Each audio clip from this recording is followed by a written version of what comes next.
प्रधानमंत्री जी बोले हैं हर घर में सिंदूर बांटने के लिए, क्या कुछ करना चाहिए? प्रधानमंत्री के तो साफ बात है, लोकतंत्र के तहत यहाँ जनता मालिक है। जनता सबसे बड़ा न्यायालय जनता का न्यायालय है, इसलिए लोकतंत्र के मालिक जनता जब वोट दिया है तो शांति और सुरक्षा प्रदान करने के लिए, न कि अपनी माताओं बहनों को आबरू लूटने के लिए।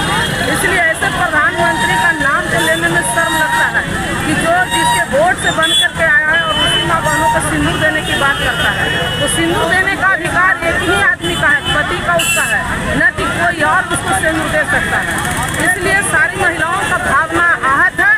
ऐसे जुल्मवादी प्रधानमंत्री से इसको तत्काल इस्तीफा दे देना चाहिए। जिस तरह से इसको बोलने का जब सेंस नहीं है, वो देश का प्रधानमंत्री कैसे बना रख सकता है? तो सिंदूर बांटने का खुशी का चीज़ है ना, महिलाओं को सम्मान देने का काम कर रहे हैं। महिलाओं का सम्मान सिंदूर दे के करेगा कि महिलाओं को इज्जत लूटने का काम कर रहा है, महिलाओं को आबरू लूटने का काम कर रहा है।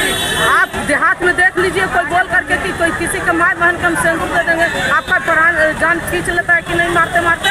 इसलिए नीतीश कुमार और नरेंद्र मोदी जी का नौटंकी चलने वाला नहीं है। महिलाओं का भावना आहत हुआ है।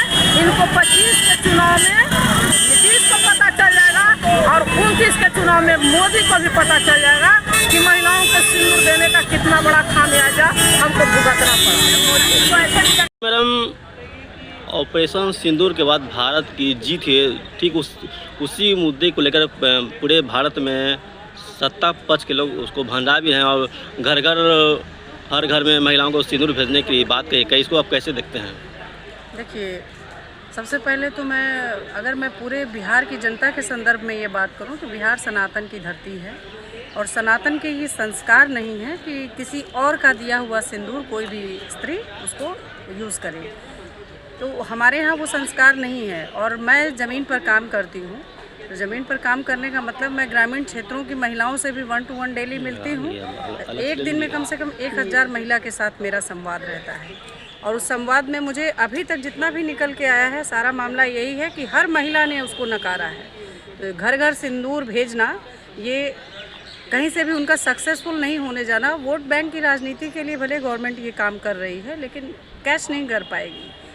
सनातन की धरती है, सनातन को मानने वाले लोग इसको मान ही नहीं सकते, स्वीकार ही नहीं सकते हैं कि दूसरे का दिया हुआ सिंदूर वो लगाएंगे। ये महिलाओं को तो सम्मान देने की बात कर रहे हैं। ये महिलाओं को सम्मानित करना नहीं हुआ। सम्मानित करना है तो महिलाओं के आर्थिक स्थिति पर, महिलाओं के जो हमारे प्रदेश में उनके साथ अत्याचार हो रहा है, जो उनकी सुरक्षा की खराब स्थिति है, जो आपके स्वास्थ्य विभाग की लापरवाहियों के कारण महिलाएं, बच्चियां जो आए दिन रेप से उनका 2-4 हो रहा है, उनके साथ आपराधिक घटनाएं हो रही हैं, आप उनमें सुरक्षित कीजिए ना। आप सिंदूर दे करके किसी को सम्मानित नहीं कर सकते। आप उनकी सुरक्षा को सुनिश्चित करें, तब हम समझेंगे कि आप महिलाओं का सम्मान कर रहे हैं। अपना परिचय। जी, मेरा नाम अजीता पांडे है, मैं पटना जिला ग्रामीण वन महिला अध्यक्ष हूँ। Thank you. अब सिंदूर कौन देता है? पति देता है। जो एक ही लड़का देता है औरत को, जो उसका पति कहलाता है। शर्म नहीं आता है? शर्म नहीं आता तो गंगा में पानी लेकर दूसरे मोड़ने की कोशिश कीजिए। जो आप सबका पति बनिएगा, राज तो चलाइए नहीं रहे, सबको घर घर सब महिला का पति कैसे बनिएगा? बेशरम बेहाया कहीं के। किस स्कूल कॉलेज में कैसे गार्जियन आपको पढ़ाया लिखाया, कैसे आपको इसी किए? और किसी पुलिस नाम का आपके पास कोई शब्द नहीं है, चीज़ नहीं है जो आप सिंदूर बांटिएगा। तो महिलाओं को सम्मान दे रहे हैं ना। अजीब बात है, महिलाओं को सम्मान कैसे हो गया?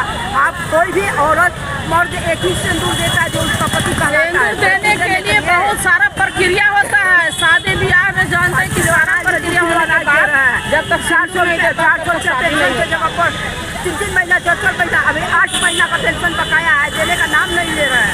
आप कहते हैं कि सिंदूर बांटेंगे, सब में शादी करेंगे। ठीक है।